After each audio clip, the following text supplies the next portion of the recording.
राष्ट्रवादीच्या आमदार खासदारांची देवगिरीवर बैठक पार पडली।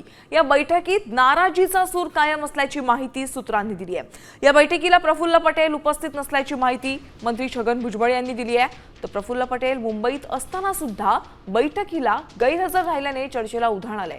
दरम्यान याच बैठकीत भुजबळ आणि तटकरेंमध्ये झुंपल्याची माहिती देखील सूत्रांनी दिली आहे। दादांच्या निधनानंतर आम्ही पक्ष वाढवत असताना आम्ही दोघेच टीकेची धनी का असा सवाल तटकरेंनी बैठकीत उपस्थित केलाय आणि आमच्या समर्थनात एकही आमदार किंवा पक्षाचं नेतृत्व समोर आलं नाही, त्यावरून तटकरेंनी नाराजी व्यक्त केली आहे। मात्र भुजबळ यांनी यावर आक्षेप घेतला आणि हा विषय बैठकीत मांडण्याचं कारण नाही असं भुजबळांनी म्हटलं।